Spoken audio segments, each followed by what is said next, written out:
Happiness थोड़े time के लिए आती है तो आपको लगता है खुशी मिली, और वो थोड़े टाइम के लिए होनी चाहिए, टेम्पररी होनी चाहिए। अगर परमानेंट हो जाएगी तो आप फिर डोडो की तरह बन जाओगे।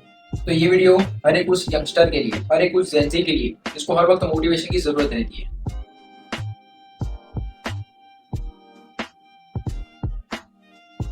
डोडो बनना साइज में इतना बड़ा पक्षी था, वो एक बहुत अच्छा वर्ड, पर याद रखो मैंने बोला था, आगे मैं इसे एक्सप्लेन करूंगा कि क्यों था। एक बार ना ये डोडो बर्ड का ग्रुप पहुंच गया एक आइलैंड पर, जहाँ पे उनको कोई मारने वाला नहीं था, उन पर कोई अटैक करने वाला नहीं था। सिंपली उनको किसी भी तरह का खतरा नहीं था। डोडो बर्ड वहाँ बहुत खुश रहने लगा, वहाँ पर बहुत मस्त था अपनी लाइफ को लेकर। ये साइंटिफिकली प्रिंसिपल है, अगर किसी भी ऑर्गेनिज्म को हर तरह की फैसिलिटीज मिल जाए, उसको हर तरह की को सारी चीजें इजीली अवेलेबल हो, तो वो आराम पसंद करते हैं। चाहे वो बर्ड्स हो, इंसान हो या जानवर, वो बहुत मस्त रहते हैं, बच्चे पैदा करते हैं, खाते पीते घूमते हैं, बस मस्त रहते हैं।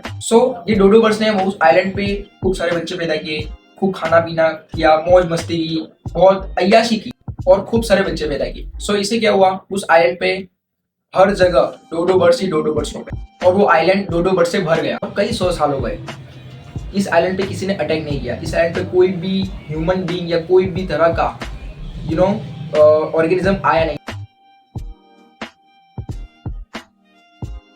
और कोई था ही नहीं उस आइलैंड पे उन्हें अटैक करने के लिए। और इस वजह से डोडो बर्ड उड़ना भूल चुके थे, और वहां पर फूड खूब सारा था, खाना पीना था। डोडो बर्ड पूरा दिन खाते पीते रहते थे, बस मस्त रहते थे। तो वो साइज में बहुत बड़े हो चुके थे, और इस वजह से वो उड़ना भी भूल गए।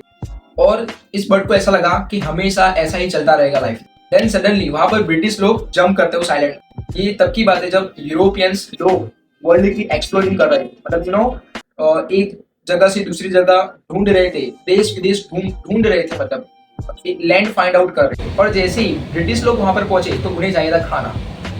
खाने के लिए उन्हें सामने बर्ड्स दिखे, इतने सारे बर्ड्स दिखे, और वो बर्ड्स इतने साइज में मोटे थे, एक बर्ड मान लो तो वो 10 मुर्गे के बराबर। तो उन लोगों ने ना एक एक करके सारे बर्ड को मारना शुरू किया अपने खाने के लिए। डोडो बर्ड्स तो उड़ना भूल चुके थे, तो वो अपने आप को बचा नहीं पाए। और आपको पता है डोडो बर्ड्स किस में आता है? गूगल पे जाके सर्च करना है एक्सटिंक्ट डोडो बर्ड्स की। आप जैसे ही सर्च करो वहां पर ब्लैक डॉट मिलेगा आपको, इट्स मीन्स लुप्त। हमारी नेटिव लैंग्वेज में बताओ, लुप्त प्रजाति डोडो बर्ड हाल के टाइम ऑफ पीरियड में। डोडो बर्ड्स एक बेस्ट एग्जांपल है अगर आपको मोटिवेशन चाहिए। और याद रखो, जब तुम्हें हर तरह की फैसिलिटीज मिले, तुम्हें बहुत सारा टाइम मिले, तो आराम से बैठो, तो फ्यूचर में तुम्हारे साथ वही होगा जो ये डोडो बर्ड के साथ हो। लड़ना मत भूलो, स्ट्रगल करना मत भूलो, और अपनी लाइफ को आगे बढ़ा दे। कि नेचर का भी यही लो है कि हर एक ऑर्गेनिज्म को रेडी रहना पड़ेगा अपने टाइम से पहले। Precaution are better than cure. Prepare रहना पड़ेगा हर तरह की सिचुएशन से फाइट करने के लिए। और डोडो बर्ड को आप गूगल में सर्च करोगे तो उनकी नाम की साइड में फाइटलेस बर्ड भी आएगा। वो लड़ना भूल चुके थे, क्यों? क्योंकि उन्हें हर तरह की फैसिलिटीज थी, उनके ऊपर कोई अटैक करने वाला नहीं था, उनकी ऊपर लाइफ में कोई मुसीबत आने वाली नहीं थी, उन्हें खाना पीना रहना सब कुछ मिल रहा था। वो सुस्त हो चुके थे, और लाइफ में भी ऐसा ही है दोस्त।